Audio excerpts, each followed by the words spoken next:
طلاق کیا ہے؟ طلاق اردو زبان کا لفظ ہے جس کا مطلب جدائی کے ہیں، یعنی مرد کا عورت سے لا تعلق ہونا طلاق کہلاتا ہے۔ پرانے عہد نامے میں استثنا کی کتاب میں بنی اسرائیل کے لیے حکم تھا کہ اگر کوئی عورت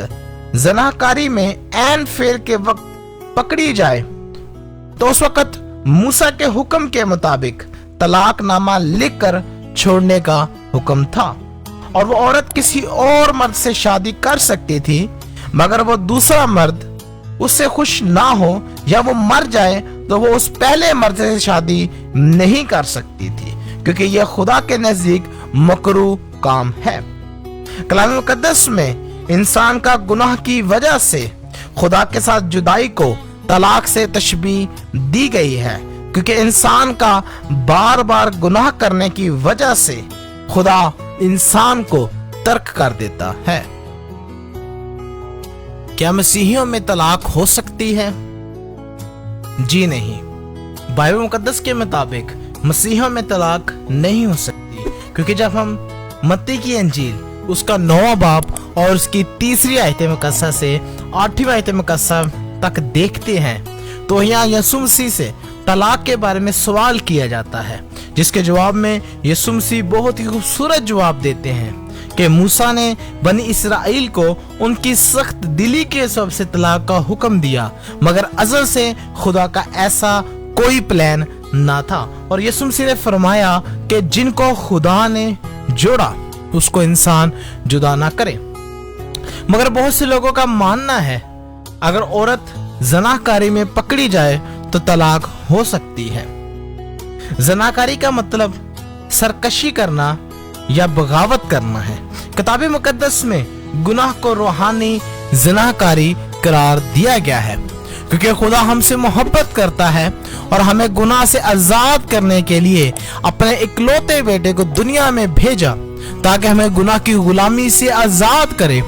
اور اسے ہمیں اپنے خون سے خرید لیا، اور یسوع نے ہمیں معافی کا حکم دیا،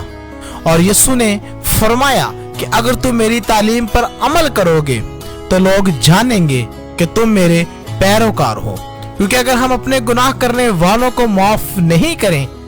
تو خدا بھی ہمارے گناہ معاف نہیں کرے گا۔ اور متی کی انجیل میں یسوع نے صاف صاف فرمایا کہ جس کو خدا نے جوڑا اس کو انسان جدا نہ کرے۔ خدا چاہتا ہے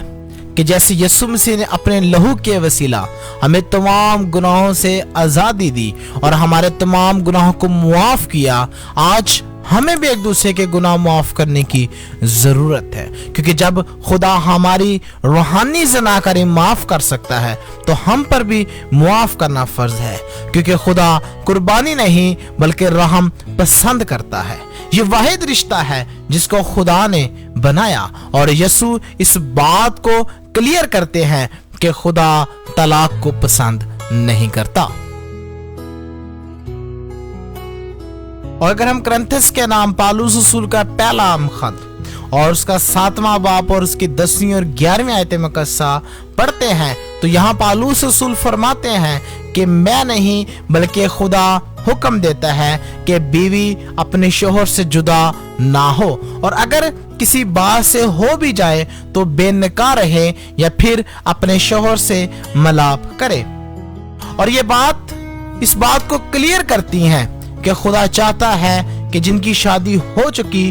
ان کی طلاق یا جدائی نہ ہو، بلکہ خدا چاہتا ہے کہ اگر کسی بات پہ جدائی ہو بھی جائے تو وہ واپس ملاپ کرے، نہ کہ ہمیشہ کے لیے ایک دوسرے سے جدا ہو۔ کیونکہ شادی ایک ایسا کووننٹ یا عہد ہے جو مرد اور عورت خدا کی حضوری میں ایک دوسرے سے باندھتے ہیں کہ جب تک مرد اور عورت زندہ ہیں ایک دوسرے کے تابع رہیں گے اور ایک دوسرے کے دکھ اور سکھ میں ساتھ دیں گے، اور موت جدا کرے سو کرے مگر ہم کبھی جدا نہ ہوں گے، چاہے کوئی بھی وجہ کیوں نہ ہو۔ اور پالوس رسول اس بات کی تائید کرنتھس کے نام پالوس رسول کا پہلا خط اور اس کے 7ویں باب اور اس کی 39ویں آیت میں کرتا ہے